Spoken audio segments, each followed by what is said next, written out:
Silakan. Mbak. Iya, silakan masuk. Mungkin dulu ya, Mbak. Oke, terima kasih, Mbak. Iya.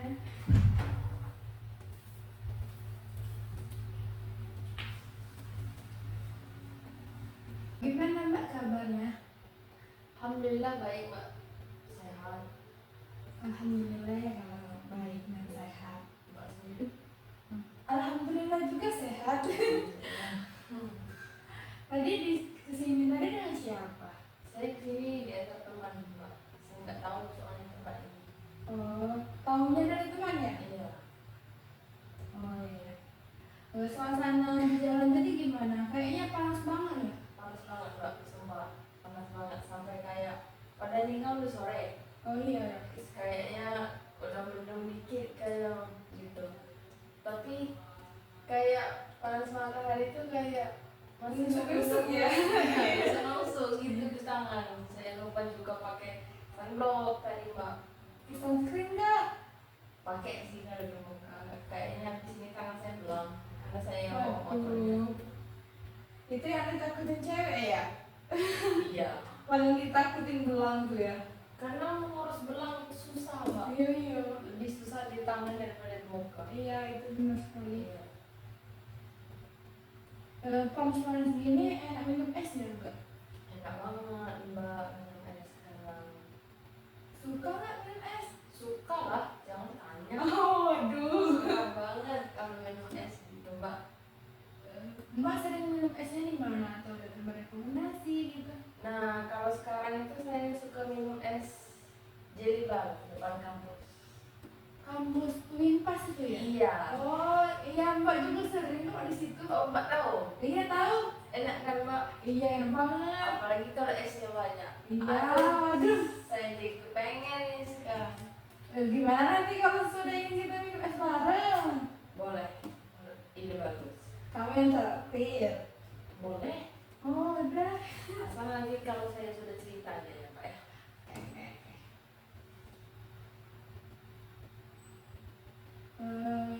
Di sini saya berbicara dengan Mbak siapa? Oke, sebelumnya saya Angela Mesari Putri ya, Pak ya. Ya. Saya tadi dari kosan. Sebenarnya asal saya itu dari Bengkulu Selatan. Oh dari Bengkulu Selatan. Iya, saya dari Bengkulu Selatan karena kesini merantau kuliah. Kosan saya ada di Sumber Dewa. Jadi diantar paman kesini.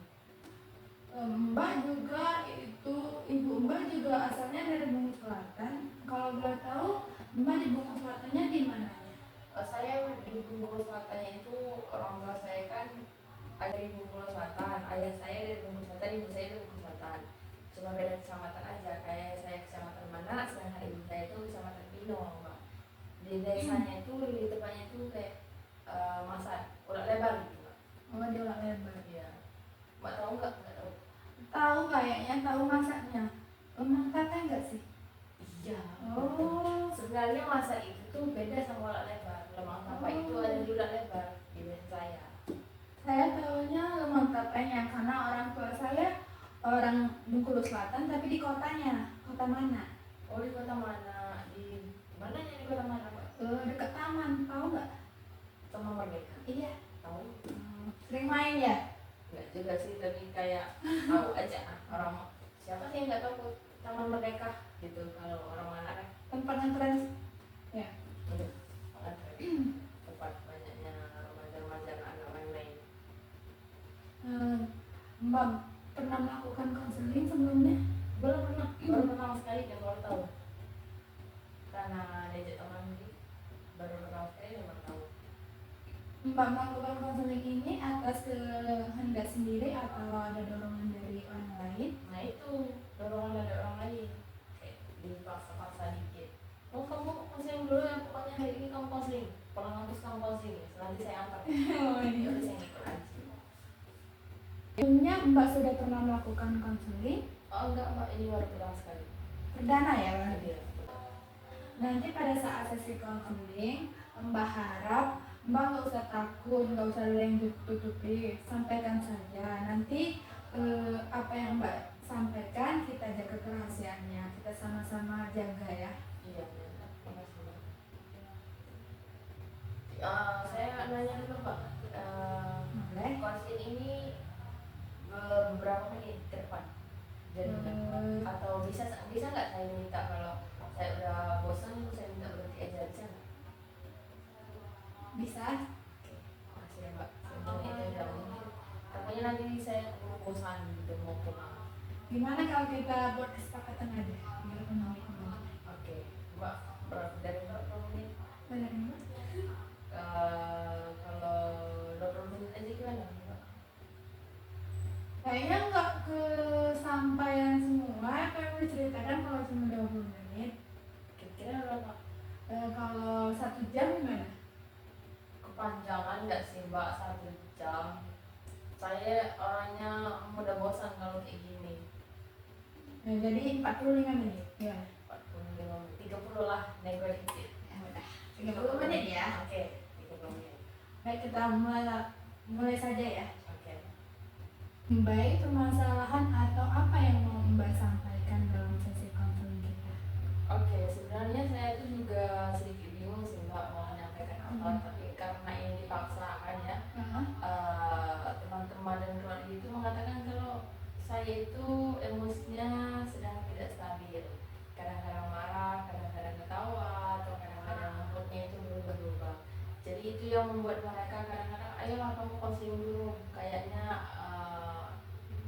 konseling dari konselor yang kamu butuhkan saat ini. Kayak ya gitu dong Pak. Kadang-kadang marah sih, kadang-kadang ketawa sendiri.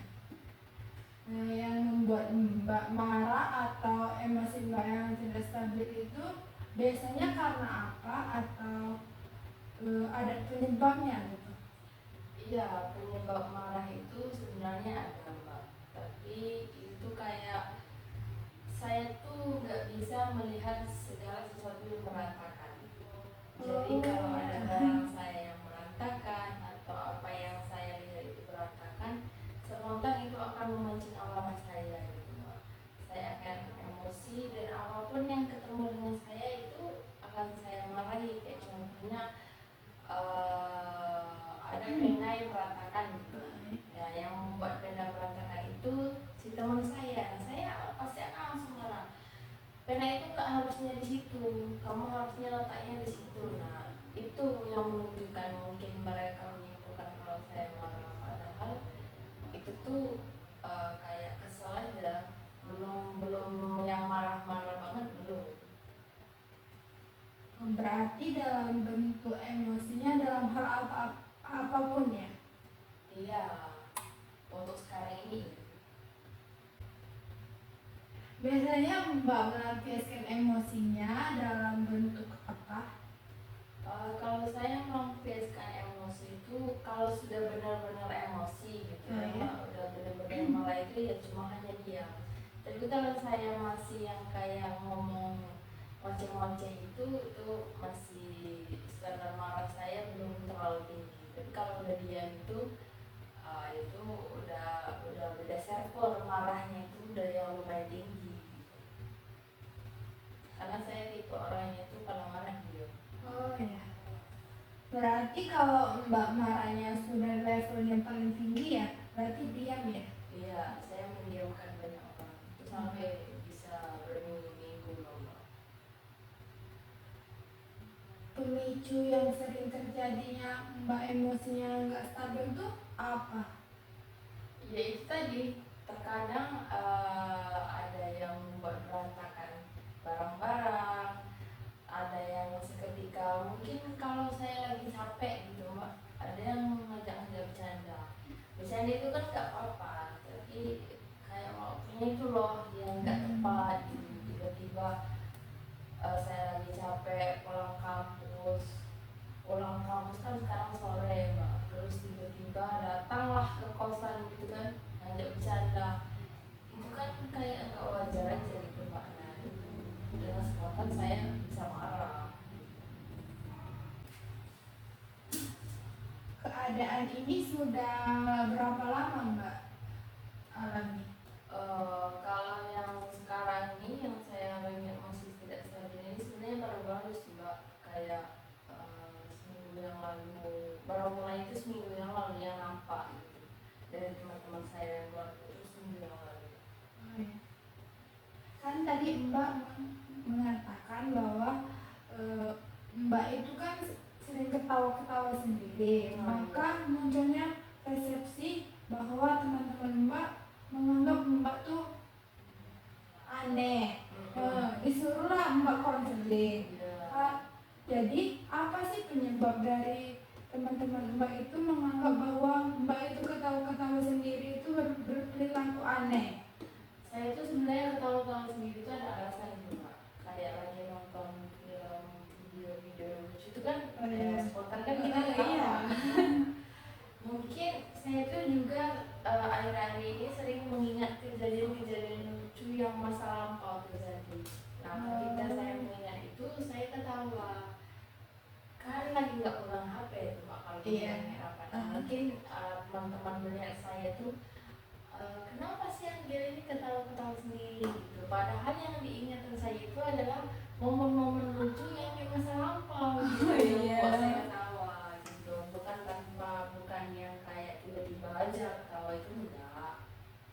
Tapi ada hal-hal yang momen lucu waktu mungkin saya SMA dulu melakukan ini, keingat di otak saya. Nah, saya ketawa gitu. Memang sih ketawa sendiri.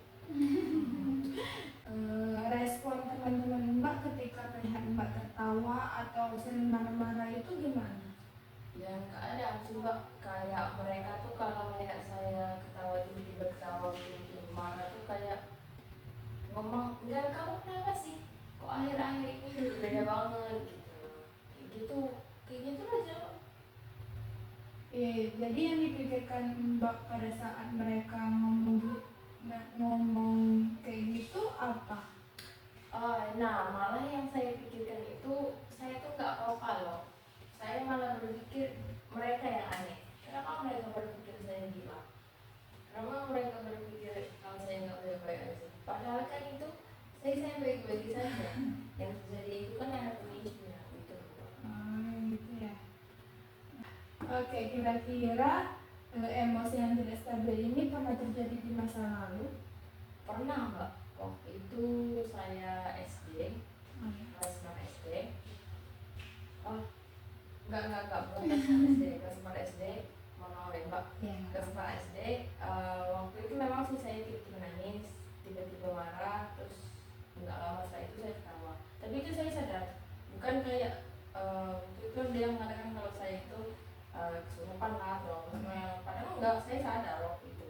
Karena yang terjadi itu sebenarnya yang menimbulkan seperti itu, dulu saya adalah korban bully sekaligus pelaku pembuli. Double kill Mbak. Saya korban bully sekaligus pelaku pembuli. Saya itu dibully kelas 4 SD sama si, ya pasti kan ada kayak geng-geng gitu kan. Nah, saya dibully kayak namanya waktu zaman saya dulu kan SD itu belum pakai hijab kan. Nah, jadi yang pakai hijab itu pas bulan puasa aja, Ramadan hijab.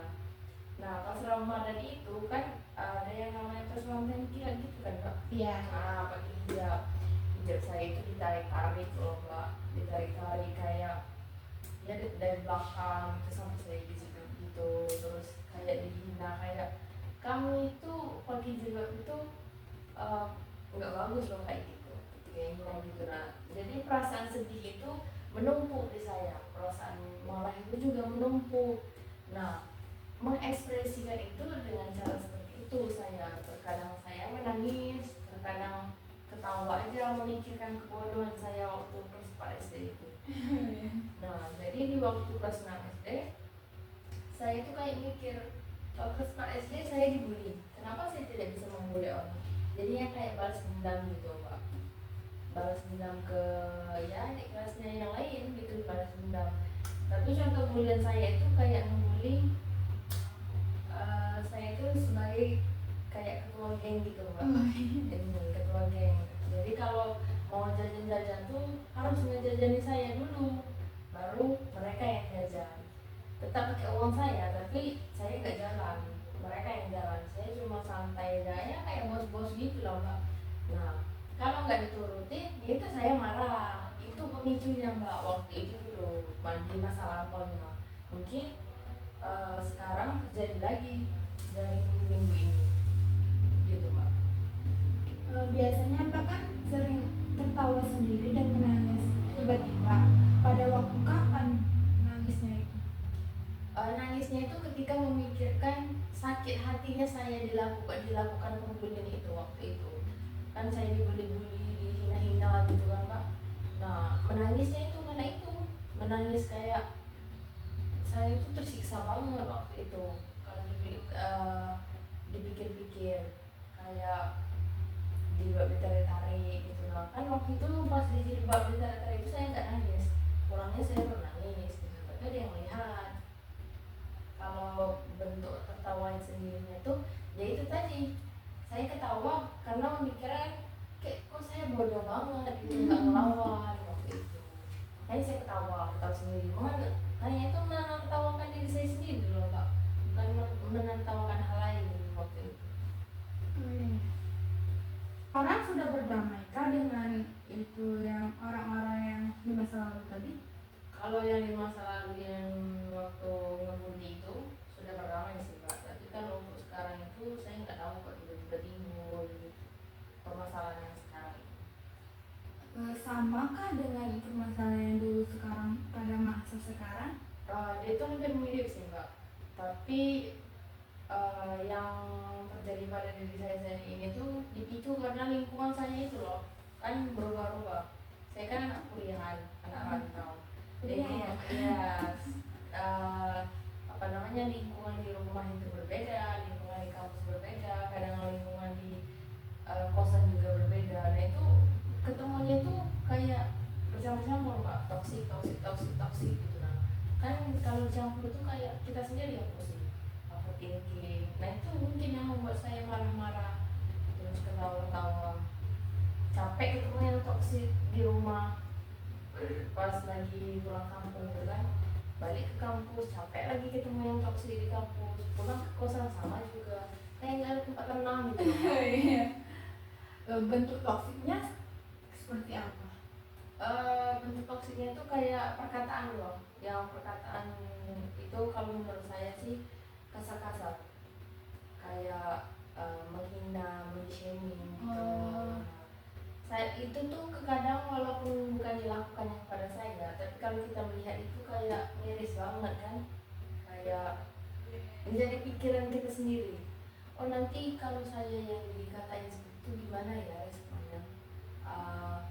Membuat saya insecure sendiri gitu loh Pak, dan kadang pun marah karena melihat hal seperti itu, tapi nggak bisa berbuat apa-apa, makanya dipendam terus. Kira-kira kenapa Mbak nggak mengekspresikan emosi yang Mbak rasakan? Kenapa hanya diam? Saya tuh bukan tipe orang yang suka mencari ribut. Kalau saya bicara sama orang kan mungkin nanti orang singgung terus ribut. Kalau ribut itu, saya kalau udah ribut, udah dipancing emosinya tuh Mbak, sekali apa namanya tuh, kalau sekali mulut saya berkata-kata atau tidak itu nggak akan bisa diam, nggak kayak cuma pokoknya kamu juga harus menderita, membuat saya menderita gitu loh. Jadi saya lebih memilih diam aja gitu Mbak. Kalau itu tidak mengganggu saya, tidak terlalu mengganggu saya akan cuek aja kepada hal-hal yang seperti itu, karena nggak penting bagi saya siapapun yang ada dekat saya, itu nggak penting. Kalau anda mau pergi silahkan, kalau anda mau berteman ya ayo gitu. Jadi ya udah biarin aja, kenapa kita hidup ini harus bergantung pada manusia, itulah Pak yang kira saya. Sebelumnya Mbak sudah pernah mengungkapkan emosi Mbak ya? Sudah pernah Mbak, yang seperti saya bilang tadi, yang kalau saya ungkapkan itu damai itu buruk pada orang lain. Sudah pernah. Berbekas ya? Iya, berbekas. Coba ceritakan apa yang membekas sekali di dalam hati Mbak ya. Jadi ceritanya tuh waktu itu kan ini ada yang kayak menghina kedua orang tua saya gitu. Saya tuh kalau nggak kedengeran sama telinga saya langsung sih saya nggak terlalu percaya. Tapi waktu itu yang menghina itu langsung terdengar dari telinga saya gitu loh Mbak. Nah pas terdengar dari telinga saya itu spontan saya marah, nggak memikirkan apa lagi, nggak melihat siapa yang menghina itu, entah saudara, entah teman, entah siapa, itu saya nggak melihat. Pokoknya Nah pada saat itu tuh nggak ada yang di pikiran saya kecuali memukul. Saya pukul sampai kayak tangannya itu merah berdarah gitu loh. Di sininya tuh juga kayak saya dorong bentor gitu kan. Nah itu kan membekas, dampaknya buruk kayak renggangnya apa tadi silaturahmi, terus apa namanya merusak fisik seseorang, memperlukan kepada seseorang. Padahal kan orang nggak melukai fisik, hanya melukai mental. Tapi kalau anda sudah menyakiti, artinya anda harus lebih sakit dari saya, gitu loh. Jadi itu yang membuat saya nggak mau lagi hal itu terjadi, nggak mau. Saya lebih memilih diam aja, kecuali kalau benar-benar masalah itu tidak bisa diatasi dari dulu.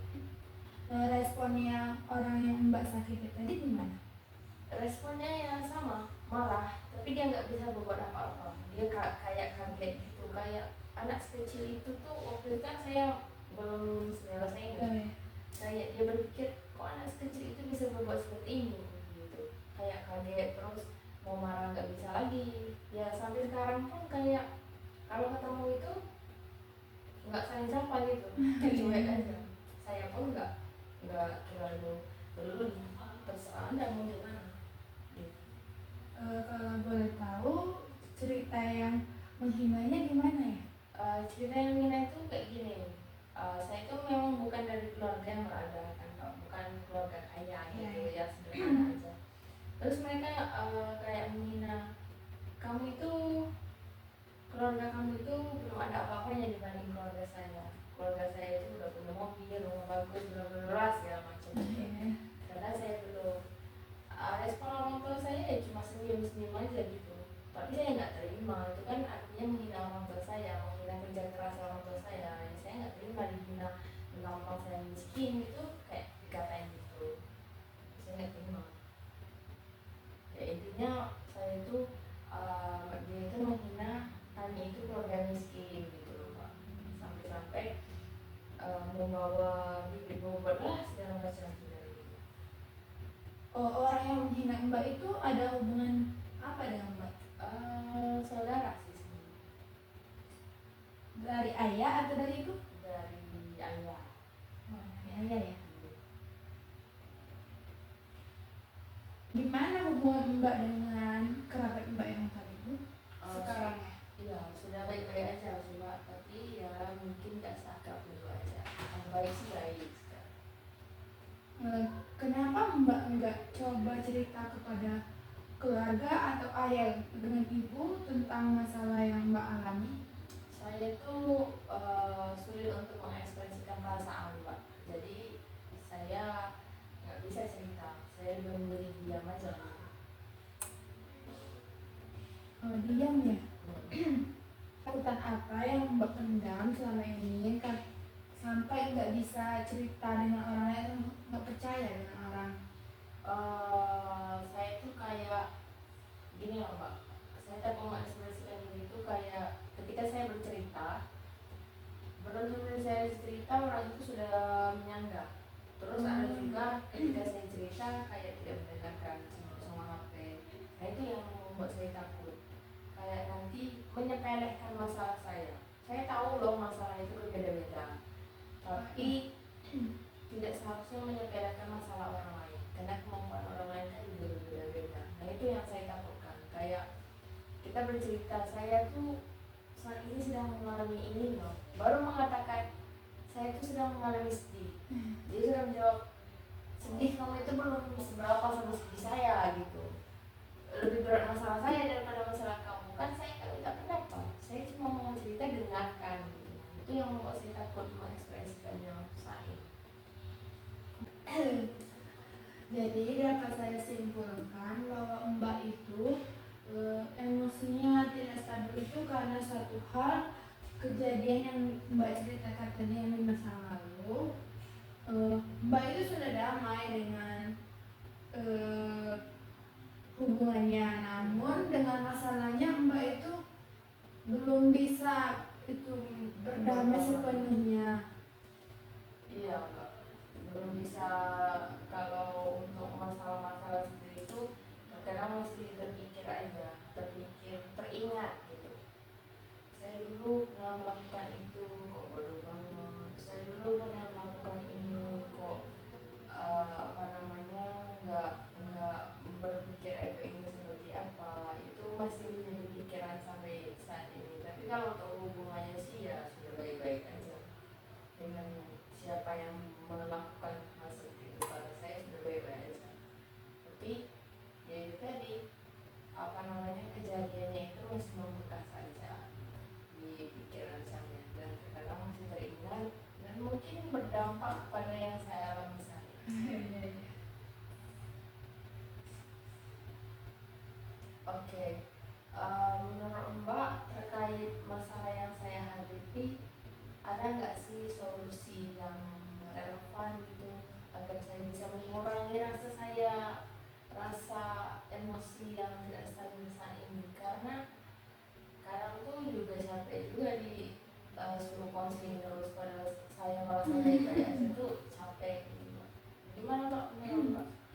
Kalau menurut Mbak sendiri sih, Mbak harus banyak melakukan aktivitas yang positif, berolahraga yang teratur, terus tuh jagalah makan, tidurnya, istirahatnya pokoknya cukup. Yang terpenting itu Mbak harus mendekatkan diri kepada Allah Subhanahu wa Ta'ala, karena Allah lah yang membolak-balikan hati kita, kan kita manusia biasa.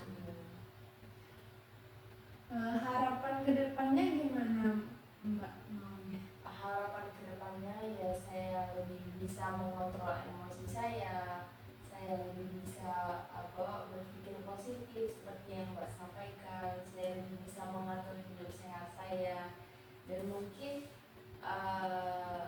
saya berharapnya itu yang paling besar itu adalah didekatkan lagi kepada Allah. Ibadah saya insya Allah mungkin lebih baik kedepannya. Itu harapan saya yang paling besar sih. Nah, Mbak, apakah setuju dengan saran yang saya berikan tadi? Saya setuju dan saya akan mencoba Mbak. Saya nanti kalau saya nggak bisa saya mau bimbingannya aja. Oke, kalau mau bimbingan lagi kita atur jadwal lagi ya. Oke Mbak, nanti akan saya atur jadwal, nanti kita sesuaikan aja kapan hari. Kabar-kabaran aja ya. Iya iya. Gimana perasaan Mbak setelah melakukan konseling hari ini? Ya walaupun dengan paksaan saya datang ke sini, rasanya sedikit lega aja juga bisa berceritakan. Saya tadi kan juga orang yang sulit untuk mengekspresikan perasaan. Iya. Jadi setelah cerita itu kayak sedikit beban itu berkurang. Mungkin pindah ke Mbak bebannya. Maaf ya Mbak kalau ada bebannya pindah jadi pikiran. Enggak kok. Oke, sesuai dengan perjanjian kita di awal tadi, waktunya sudah habis dalam sesi konseling hari ini. Pada hari ini kita jaga kerahasiaannya. Oke, saya juga mau mengucapkan terima kasih kepada Mbak telah mendengarkan pesan saya ya. Walaupun mungkin itu terlihat sepele atau meminta waktu Mbak ya Mbak ya. Saya mengucapkan terima kasih dan mungkin saya akan berusaha melakukan saran-saran dari Mbak nanti. Saya juga mengucapkan terima kasih ya sudah bekerja sama dengan saya hari ini. Semoga kedepannya kita semua jadi lebih baik ya. Iya, oke Mbak, kalau gitu saya permisi dulu ya Mbak ya. Ya, sama-sama. Nanti untuk bulan-bulan selanjutnya akan kita kenalkan. Ya, hubungi saja ya. Oke, mari Mbak. Ya, Di sini. kasih ya.